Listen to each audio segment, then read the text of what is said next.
오늘 예배에 나오신 사랑하는 성도님들 주님의 이름으로 사랑하고 축복합니다. 우리 앞뒤 좌우에 있는 분들이랑 인사하시길 바랍니다. 주님의 이름으로 사랑하고 축복합니다.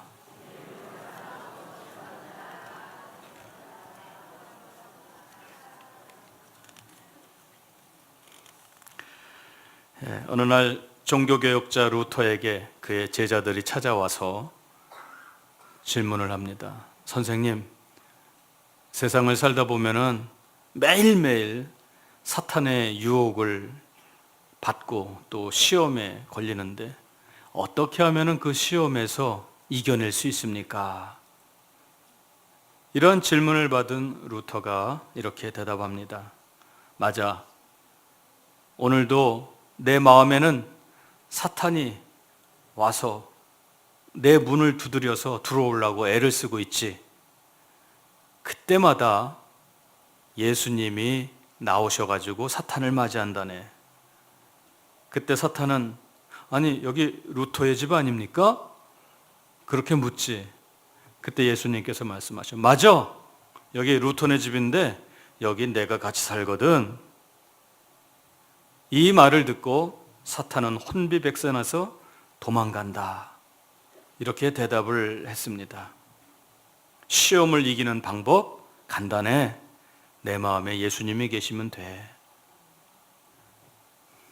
여러분, 오늘 교회 나올까 말까 고민하신 분 있었죠? 그 이유는 말씀 안 드려도 알 것 같아요. 2009년도에 중국의 그 사스가 한참 유행할 때 우리나라도 아주 굉장히 많은 그 두려움에 휩싸인 적이 있었습니다. 그때 저는 이제 군인교회에서 목회를 하고 있었는데 주일날이 됐는데 예배 시간이 다 됐는데 병사들이 안 오는 거예요. 그래서 그날 일찍사령한테 전화를 했죠. 왜 병사들이 종교 행사에 안 오냐? 그랬더니 목사님 그 사스 때문에 그 전염 위험 때문에 예배를 안 드렸으면 좋겠습니다. 누구 맘대로? 아주 한바탕 또 그냥 했죠. 그랬더니 그러면 목사님 모든 사람 다 마스크 쓰고 설교하고 예배 드리라고 딱 그러는 거예요. 좋다 일단 보내라 해가지고 결국은 저만 빼고 다른 사람들 다 마스크 쓰고 예배 시간에요. 군인들 똑같은 군복 입었잖아요. 머리도 다 짰죠. 마스크 다 썼죠. 한 사람 놓고 설교하는 것 같더라고. 그런 적이 있었는데 또 지난 한 주간 우리가 메르스 공포로 많은 사람들이 혼란에 빠지고 두려움에 떨고 하는 것을 보았습니다. 참 인간적으로 보면은 안타까운 일이고 또 이렇게 진행되는 그런 과정을 보면은 좀 답답하고 화가 나는 그런 상황을 보지만 저는 이렇게 생각했습니다. 역시 하나님은 우리를 사랑하시는구나. 왜 사랑하냐? 인간적인 계산과 인간적인 판단으로 따져보면 아주 못쓸 병이고 그리고 아주 그냥 지금 두려움에 떨고 위험에 처하는 그런 상황이지만 하나님께서는 우리를 너무나도 사랑하시기 때문에 이제 하나님의 관점으로 그것을 해석을 해라. 하나님의 관점으로 이 모든 것을 바라보면 그것이 오히려 재앙이 아니라 축복이 된다라는 것을 알게 해주시는 사건이라고 생각해요. 무슨 말씀이냐? 우리가 육신의 건강을 위해서는 얼마나 애를 씁니까? 정말 그 10,000원짜리 관광을 가도 말이에요. 10,000원이면은 국내 관광을 시켜주는 그런 전단지가 있어요. 관광버스 대절해줘요. 점심밥도 줘요. 근데 10,000원이래. 이게 웬 떡이냐? 해가지고 가잖아요? 근데 돌아올 때는 한 보따리씩들 가지고 와요. 몇십만 원에서 몇백만 원어치씩 들고 와요. 그 품목이 뭐냐면 다 건강식품. 몸에 좋다는 거. 이토록 우리가 육신의 건강을 위해서는 정말 관심을 많이 갖고 투자도 많이 하고 그리고 집중하잖아요. 그런데 이보다 더 중요한 것을 놓치고 있지 않는가? 이번 기회에 한번 생각해 보세요. 그게 뭐냐? 영혼의 건강이라는 거예요. 영혼의 건강. 이 세상을 살아가면서 내 힘, 내 능력으로는 절대로 마귀의 세력을 감당할 수가 없습니다. 왜냐하면 그 마귀는 사망 권세를 꽉 잡고 있기 때문에 그래요. 그러므로 우리는 마귀에게 걸리면 다 죽게 되어 있어요. 공중권세 잡은 마귀의 세력을 제어하고 불순하게 하는 그 악한 영을 물리칠 수 있는 것은 오직 하나님의 성령의 능력뿐이다. 이 무한하신 생명의 주인 되신 예수님을 영접하는 자마다 생명의 능력으로 승리할 수 있음을 믿으시기를 간절히 바랍니다. 오늘 본문에 보니까 에베소 교인들에게 사도 바울이 영적인 상태를 진단하면서 전에는 너희들이 세상 풍조를 따라 살았다. 즉 불순종의 아들들 가운데 역사하는 영을 따라 살았다고 했습니다. 그래서 사실상은 죽었던 자들인데, 현재 허물과 죄로 죽었던 자들인데 하나님께서 살려주셨다, 이렇게 선포하고 있어요. 자, 한번 생각해 보세요. 우리가 종종 읽는 말씀이고 많이 들었던 말씀이기도 합니다. 그런데 다 무시하고 이 소리를 여러분들이 지금 처음 들었어요. 죄와 허물로 죽었던 너희를 살렸다, 이렇게 사도 바울이 선포했을 때 과연 그 말이 와닿냐 말이죠. 내 마음에 팍 와닿습니까? 왜냐하면 내가 죽은 적이 없는데, 죽어본 경험이 없는데, 또 죽었다가 살아났다고 하는 그런 사람들을 본 적도 없고 그 소문을 들은 적도 없는데 지금 죄와 허물로 죽었던 너희를 살려주었다, 이렇게 선포하니 이 말이 한 번에 팍 와닿냐 이 말이죠. 냉정하게 따져가지고 죽어서 장사한 적도 없고, 아니 멀쩡하게 살아있는 사람을 향해 가지고 죽었었는데 너를 살려주었다, 이렇게 말하면 그 말이 이해가 쉽게 되겠냐고요. 사람이 죽는다는 건 일반적으로 나이가 들어서 죽는다든지 병들어 죽는다든지, 그 다음에 병에 걸려 전쟁이나 사고로 죽는다든지 이런 거 아닙니까? 그런 일을 당해본 적이 없는 사람들을 살렸다고 하면은 쉽게 이해가 되겠어요? 본 적도 없는데, 겪어본 적도 없는데. 더 나아가서 좋아요, 하나님이 죽었던 나를 살렸다고 해요. 그러면은 좀 능력 있는 삶을 살고 좀 세상을 힘차게 살아가야 되는데 현실은 그렇지 않습니다. 하루하루가 정말 죽지 못해 사는 너무나도 힘들고 어려운 삶입니다. 그들의 그 당시의 삶은 편안하게 자유롭게 예배할 수 있는 상황이 아니었습니다. 한마디로 말하면 잡히면 죽어요. 그러니까 도망가야죠. 숨어야죠. 예배도 숨어서 드립니다. 사람들이 많이 있는 곳에선 예배를 드릴 수가 없어요. 산으로 갑니다. 땅속으로 땅굴을 파고 들어갑니다. 그렇게 어려운 상황 속에서 고난을 당하면서 사회적으로는 완전히 소외된 계층으로 전락하여서 지금 신앙생활을 하고 있단 말이죠. 죽었던 나를 살려줬으면 힘차게 능력 있게 세상을 살아갈 수 있도록 만들어 주셔야 되는데 현실은 그렇지도 않아요. 그러니 어떻게 하나님을 믿으라고 담대하게 전할 수 있냐 말이죠. 오늘 이 시대를 사는 우리 그리스도인들 중에서도 자신의 영적인 상태를 정확하게 알고 자기 정체성을 확증해서 신앙생활을 하는 사람들이 점점 줄어들고 있다는데 비극입니다. 정말 내가 구원받았는지 구원받지 못했는지, 그냥 습관적으로 교회만 다니는지, 아니면 구원받은 자로서 기쁨 가운데 신앙생활을 하는지, 이것에 대한 확실한 응답과 증거가 없이 살아가는 사람도 있다는 거예요. 아니, 살았다고 말하면서도 그런 증거 없는 삶을 살고 있다는 것이죠. 오늘 본문을 통해서 하나님께서는 인간이라는 것은, 인간의 죽음이라는 것은 육체적인 죽음뿐만이 아니라 영적인 죽음도 있다는 것을 이 말씀을 통해서 깨우쳐 주시는 것입니다. 일반적으로 육체의 죽음은 의학적으로 심장이 멎거나 또한 뇌가 사망 선고를 받을 때 죽었다고 판정합니다. 그런데 오늘 본문에서 영의 죽음은 어떤 기준이냐? 바로 허물과 죄다. 허물과 죄가 있으면은 죽은 자다, 죽은 영혼이다, 이렇게 선포하고 있는 것입니다. 구약 성경에서는 죄악이 있는데 죄악을 뭐라고 정했냐면은 하나님을 버리는 것이 죄악이다, 이렇게 선포하고 있어요. 하나님을 버린다, 그것은 곧 하나님을 떠난다, 하나님의 울타리 밖에서 살고 있다, 이런 의미거든요. 이걸 죄라고 합니다. 죄. 여러분 잘 아시는 그 한자의 이 죄자도요, 참 오묘합니다. 넉사자 밑에 안일비자예요.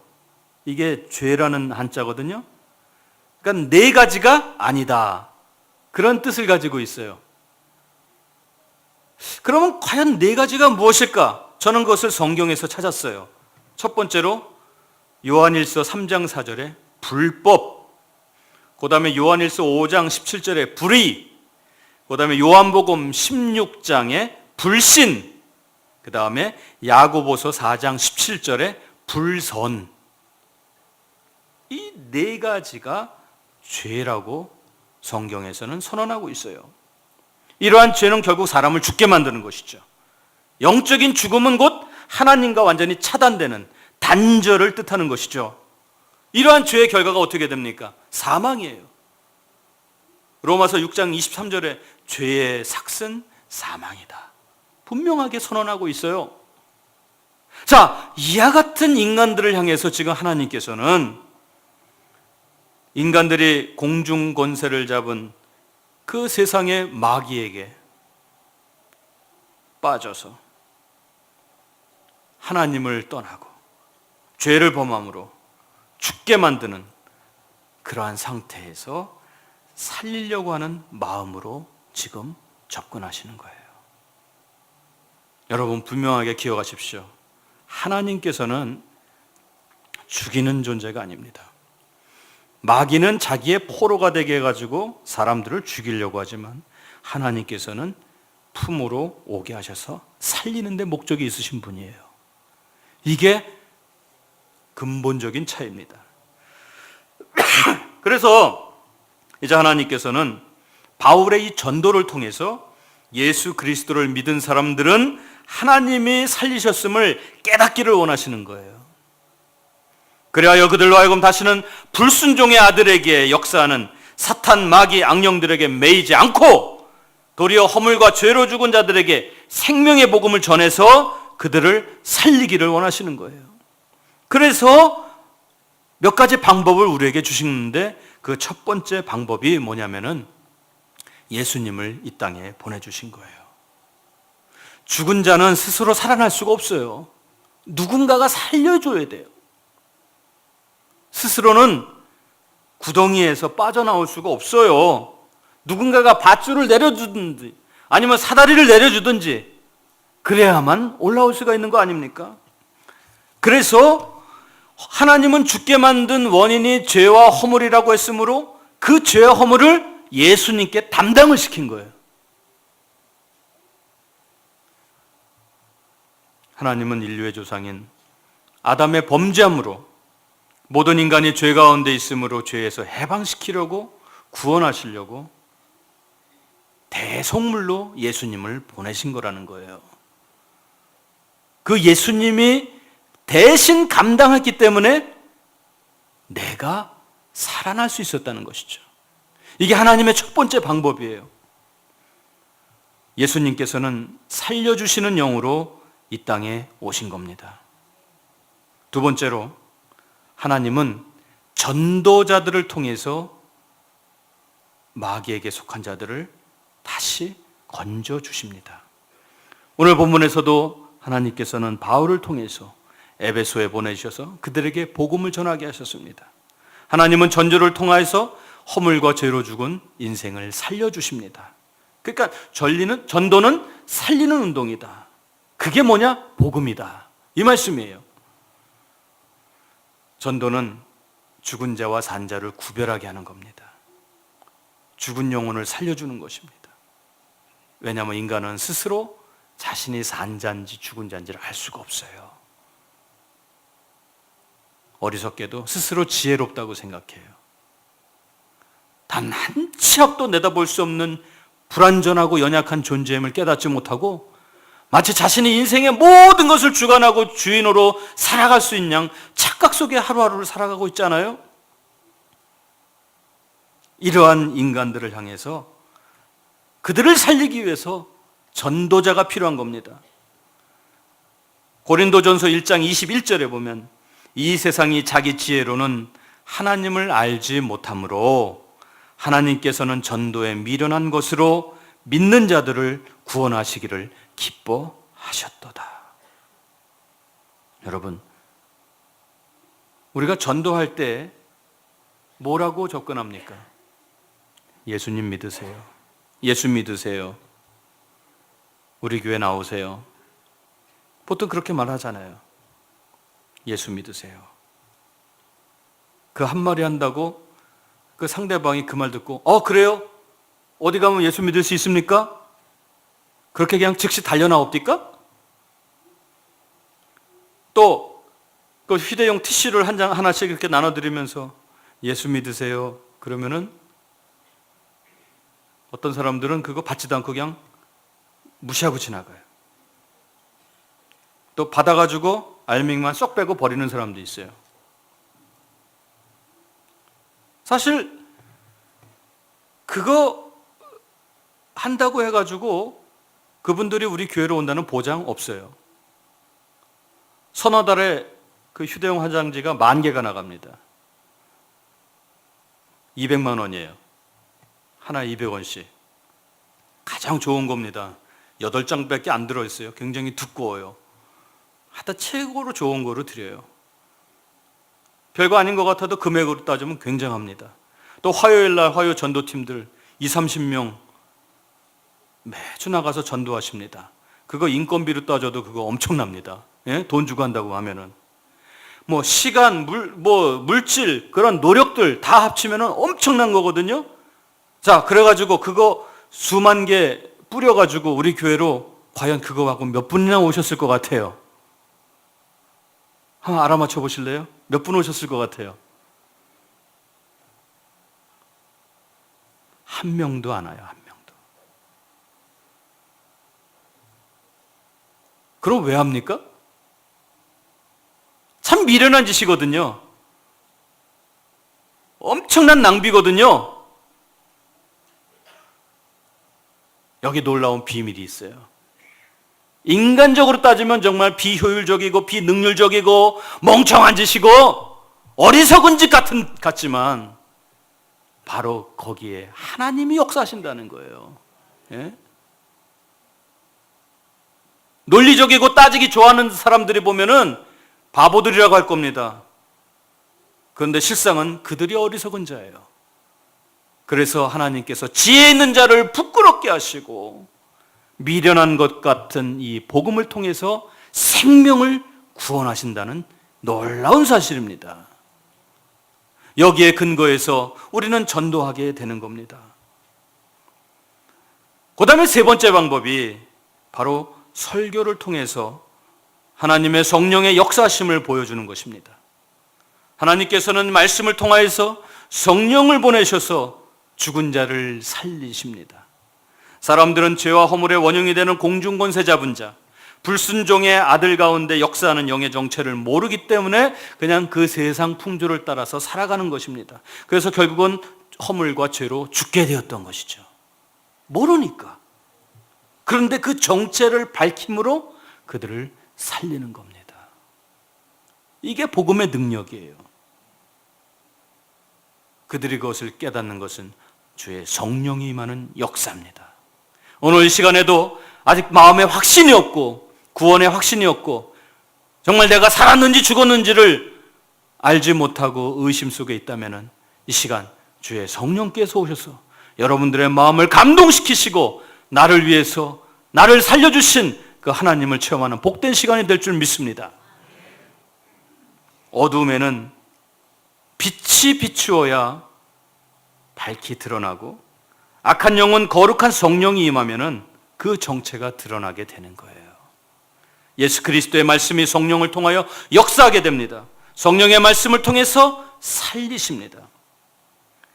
살리는 것은 영이니 육은 무익하니라. 내가 너희에게 이른 말이 곧 영이요 생명이니라.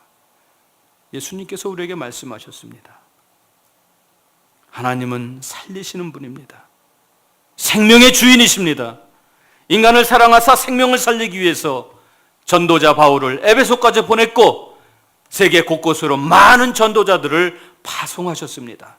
그들에게 복음을 전파하게 하심으로 공중권세 잡은 자 마귀에게 매어 죄와 허물로 죽은 자들을 살리게 하셨습니다. 하나님은 영혼을 사랑하는 전도자들을 통하여 죽은 자들을 변별하고 살리도록 하시는 생명의 주인이십니다. 그러므로 이제 하나님은 예수 그리스도 안에서 허물과 죄로 죽은 자들을 살리신 것입니다. 누구든지 하나님을 알지 못하고 믿지 않은 사람은 죽은 자입니다. 영적으로 죽은 자입니다. 더욱이 하나님이 우리를 살리기 위해서 보내신 예수 그리스도를 믿지 않으면 그를 십자가에 못 박은 살인자와 다름이 없는 것이죠. 그러나 예수 그리스도를 구세주로 믿는 자는 이제 하나님이 살려주시는 은혜를 체험한 자가 되는 것입니다. 그래서 바울은 에베소 교인들에게 너희는 허물과 죄로 죽었었다 이렇게 말씀하셨고, 그리고 그러한 너희들을 예수님이 살려주셨다 오늘 본문에서 선포하고 있는 것입니다. 그러므로 구원은 죄에 대한 하나님의 은혜의 선물이요 축복입니다. 그러면 과연 성경에서 말하는 죄는 또 몇 가지가 있는가?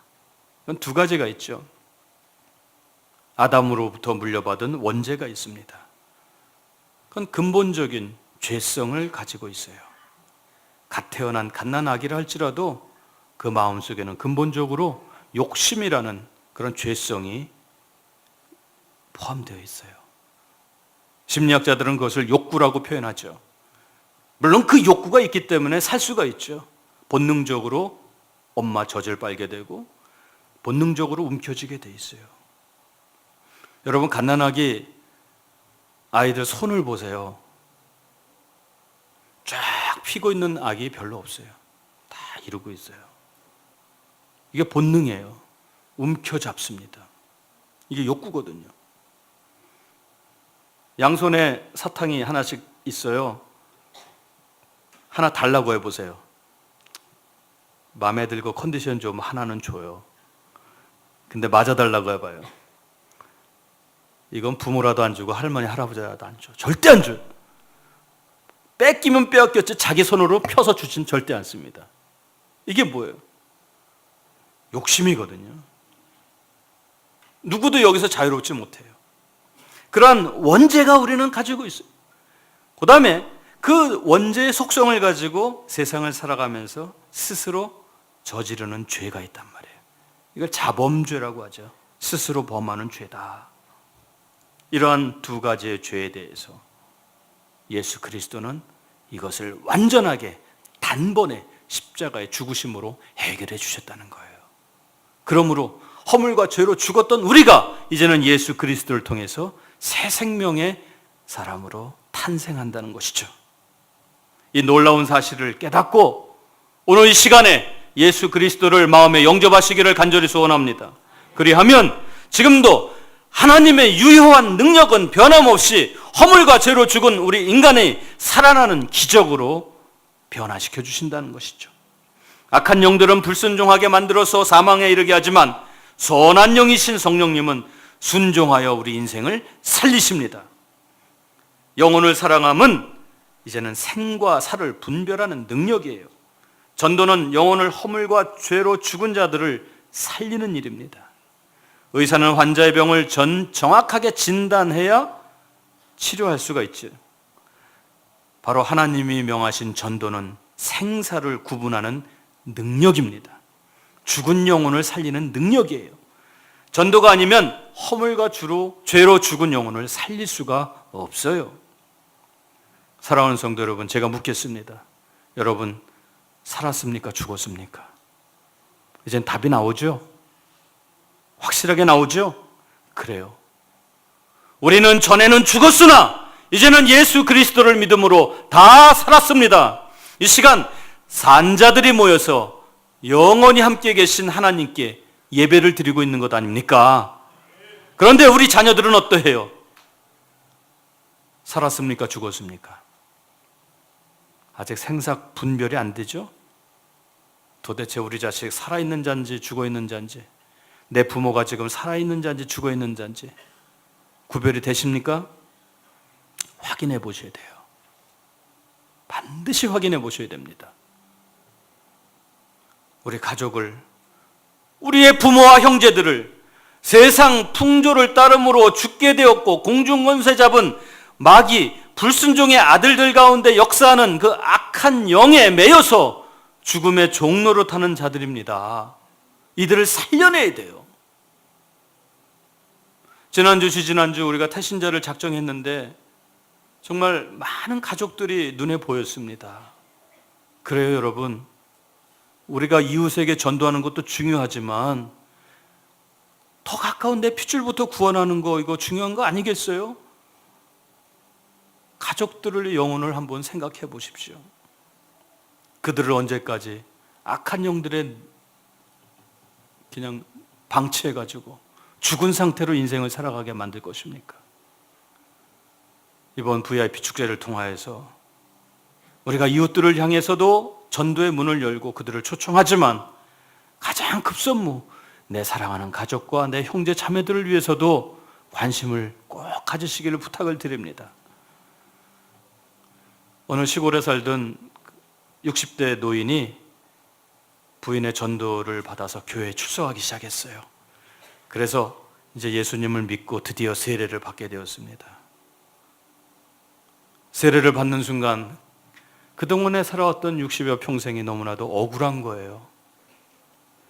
야, 내가 진작 예수를 믿었으면 좋았을 텐데 너무나도 아쉬운 거예요. 그래서 부인이랑 꾀를 내가지고 그날 저녁에 도시에 살고 있는 자식들에게 전화를 했습니다. 애비야, 아버지가 돌아가셨다. 그렇게 아버지가 죽었다고 자식들에게 연락을 했습니다. 그래서 자식들이 그냥 불이 나게 시골 집으로 왔어요. 왔더니 정말 아버지는 안 보이고 그 운목에 병풍이 하나 딱 쳐져 있는 거예요. 그 뒤에 아버지의 시신이 있는 겁니다. 그 다음날 장의사가 와서 이제 입관을 하려고 수의를 입히려고 하는데 그 누워있던 노인이 그 자리에서 벌떡 일어나는 거예요. 다들 놀래 자빠졌죠. 놀래 죽을 뻔했어요. 아버지가 이야기합니다. 얘들아, 미안하다. 내가 이렇게 하는 데는 다 이유가 있다. 내가 엊그제 교회에서 세례를 받았는데 나는 그 세례받은 날이 새롭게 태어난 날이다. 이전의 모든 삶은 다 죽었고 이제는 예수를 믿음으로 내가 새롭게 태어나는 출생일이다. 이제 그날이 내 생일이고 이제 잔치를 벌이자. 이렇게 자녀들에게 전도를 하셨대요. 여러분, 우리의 영혼이 살았는지 죽었는지 이 기준은 단 한 가지예요. 예수님을 믿느냐 믿지 않느냐. 다른 기준은 없어요. 이제 더 이상 악한 영에 매여 세상의 풍속을 따르지 말고 오직 믿음으로 살아나셔서 행복하고 기쁜 활력 있는 인생을 사시기를 간절히 소원합니다. 에스겔 37장에 보면은 하나님께서 에스겔에게 환상을 보여주십니다. 그가 이끌려간 계곡에 마른 뼈와 해골들이 가득 넘쳐났습니다. 하나님께서 에스더에게 묻습니다. 야, 이 뼈들이 살겠느냐? 그래서 에스겔이 대답합니다. 아이고, 하나님, 제가 어떻게 합니까? 하나님이 하시죠. 그러면 한번 명령해봐. 뼈들한테 일어나라 이렇게 명령해봐. 에스겔이 명령을 합니다. 일어나라 했더니 그 마른 뼈들이 살이 붙고 생기가 돌아서 군대와 같은 무리가 되었습니다. 이 환상이 무엇이었냐면은 영적으로 죽어있는 이스라엘 백성들에게 하나님께서 다시 살려주신다는 회복의 약속을 주신 말씀이었던 것입니다. 그렇습니다. 오늘 이 시대를 사는 우리들에게도 하나님은 변함없이 우리들을 통해서, 여러분들의 전도를 통해서 메마른 뼈와 같이 죽은 영혼들에게 새살을 돋게 하시고 생기를 불어넣어 주셔서 이제는 살아있는 자로 변화시켜 준다는 축복의 말씀인 것입니다. 사랑하는 성도 여러분, 사람이 소망이 없다는 것은 죽은 자입니다. 오늘 이 시간에 성령을 부어주시고 절망 중에 소망을 주어서 우리를 살려주시는 하나님의 은혜의 자녀들이 되시기를 간절히 소원합니다. 하나님께서는 죽은 자를 살리시는 분입니다. 전도자는 산자와 죽은 자를 반드시 구별합니다. 그리고 그들에게 생명의 복음을 전하기 위해서 살리는 일을 한다는 것이죠. 우리 모두가 하나님의 생기로 충만한 인생을 사시기를 바랍니다. 이제 우리가 지금 6월 28일 VIP 축제를 앞두고 매일매일 그리고 한 주간 단위로 해가지고 여러 가지 방법을 동원해서 죽은 자를 살리는 일을 하고 있습니다. 이 사역에 모두 동참하시기를 부탁을 드립니다. 영혼 사랑을 실천하여서 많은 사람들을 살리는 하나님의 귀한 일꾼들이 되시기를 간절히 소원합니다. 이것은 하나님께서 가장 기뻐하시는 일입니다. 지금도 공중권세 잡은 악한 세력, 불순종의 영들이 자기의 자녀들을 빼앗기지 아니해서 발버둥을 치고 있습니다. 그러나 분명한 사실은 예수 그리스도를 통해서 우리가 그들에게 명령할 때 악한 영들은 떠나가고 이제는 죄와 사망과 슬픔은 다 물러나고 하나님의 새로운 생명의 역사가 일어날 줄 믿습니다. 이 축제를 통하여서 많은 영혼들이 살아나는 것을 기대하시고 우리의 눈으로 똑똑히 보는 귀한 역사가 일어나기를 간절히 소원합니다. 오늘 이 시간에 오신 여러분들, 이 시간에 우리는 함께 결단하기를 소원합니다. 하나님, 저를 살려주셨죠? 이제 내 가족도 살려주십시오. 내 사랑하는 이웃들도 살려주십시오. 이 일을 위해서 우리가 이제는 주의 성령의 힘을 믿고 나아갑니다.